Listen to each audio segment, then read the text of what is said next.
Hello everyone, আমার YouTube চ্যানেলে তোমাদের সবাইকে স্বাগত জানাই। আশা করি তোমরা সবাই সুস্থ আছো, ভালো আছো। ক্লাস 6 তোমাদের বাংলার বিমল চন্দ্র ঘোষের লেখা উজ্জ্বল এক ঝাঁক পায়রা কবিতাটি আজকে আলোচনা করব। ভিডিওটাকে কেউ স্কিপ না করে পুরো দেখতে থাকো। দেখো, এখানে কবি এক ঝাঁক পায়রা, এটা যখন পড়াবো বুঝতেই পারবে। দেখো, প্রথমেই শুরুটা উজ্জ্বল এক ঝাঁক পায়রা। উজ্জ্বল মানে হচ্ছে ঝলমলে, ঝাঁক মানে হচ্ছে দল। তো প্রথমেই দেখতে পাচ্ছ উজ্জ্বল এক ঝাঁক পায়রা সূর্যের উজ্জ্বল রৌদ্রে চঞ্চল পাখনায় উড়ছে।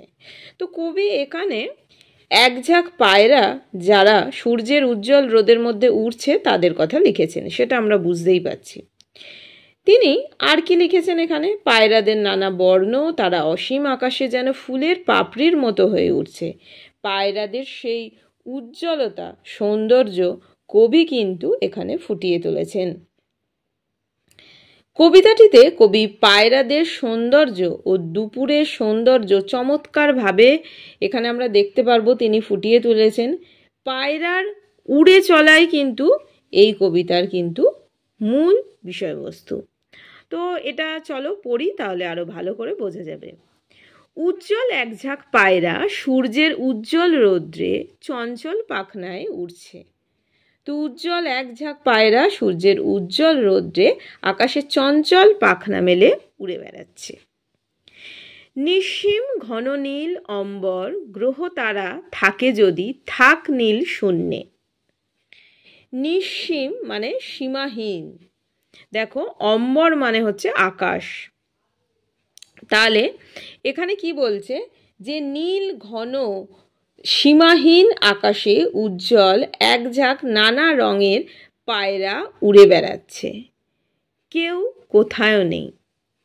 হে কাল, হে গম্ভীর অশান্ত সৃষ্টির প্রশান্ত মন্থর অবকাশ, হে অসীম উদাসীন 12 মাস।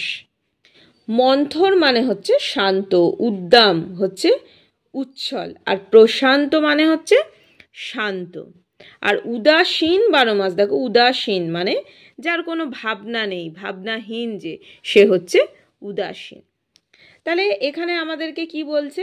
যে গ্রহ তারা যদি নীল শূন্যে থাকে থাকুক, কিন্তু সেই আকাশে উজ্জ্বল এক ঝাঁক পায়রা উদাসীনভাবে 12 মাস উড়ে বেড়াচ্ছে।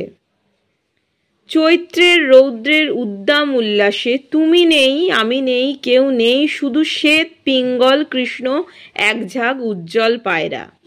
শ্বেত তালব শয়বয় একার ত, শ্বেত মানে হচ্ছে সাদা। কি বলছে? যে চৈত্রের রৌদ্রের উল্লাসে কেউ নেই, আছে শুধু পায়রার দল। তারা শ্বেত পিঙ্গল ও নানা বর্ণের হয়ে উড়ে বেড়াচ্ছে। আকাশী ফুলের শ্বেত পিঙ্গল কৃষ্ণ কম্পিত শত শত উড়ন্ত পাপড়ি, তুমি নেই, আমি নেই, কেউ নেই, দুপুরের ঝলমলে জীবন্ত রৌদ্রে ওড়ে শুধু এক ঝাঁক পায়রা। চৈত্রের রৌদ্রের উল্লাসে কেউ নেই, শুধু আছে পায়রার দল। তারা শ্বেত পিঙ্গল ও নানা বর্ণের হয়ে ফুলের পাপড়ির মতো দুপুরের ঝলমলে জীবন্ত রৌদ্রে উড়ে বেড়াচ্ছে। সেখানে আর কেউ নেই, তুমি বা আমি কেউ নেই, শুধু দুপুরের ঝলমল করা প্রখর রৌদ্রে এক ঝাঁক পায়রা সেখানে উড়ে বেড়াচ্ছে। তাহলে এখানে আমরা বুঝতেই পারলাম, তাহলে আমরা কি বুঝলাম? মূল বিষয়বস্তুটা আমাদের কি দাঁড়ালো? যে নীল ঘন অসীম আকাশে এক ঝাঁক উজ্জ্বল পায়রা রৌদ্রের মধ্যে ঘুরে চলেছে। নীল শূন্যে যদি তারা গ্রহ থাকেও, তবুও সৃষ্টির পথে কিন্তু পায়রাগুলি যেন এক অবকাশের মতো উড়ে চলেছে। শ্বেত কালো পিঙ্গল প্রভৃতি রঙের নানা পায়রা নিজের মনে উড়ে চলেছে। পায়রাদের এই ওড়া দেখে মনে হচ্ছে যে আকাশে নানা ফুলের যেন সমারোহ হয়েছে, যেন মনে হচ্ছে আকাশ থেকে শত শত পুষ্পের যে পাপড়ি সেগুলো যেন ঝরে পড়েছে। রৌদ্রজল অসাধারণ এক দুপুরের রৌদ্রে এক ঝাঁক পায়রা যেন অবিরাম উদ্দাম উল্লাসে উড়ে চলেছে। তাদের এই ওড়া দেখে মনে হচ্ছে তারা যেন 12 মাস এইভাবেই উড়ে চলেছে, তাদের থামার কোনো লক্ষণ নেই। উজ্জ্বল বর্ণের এই এক ঝাঁক পায়রা কোনো কিছুরই কিন্তু অপেক্ষা রাখে না, কেউ থাকুক বা না থাকুক। তারা নিজেদের মতোই আকাশে উড়ে চলেছে ক্রমাগত। তাদের থামার কোনো লক্ষণ কিন্তু এখানে নেই।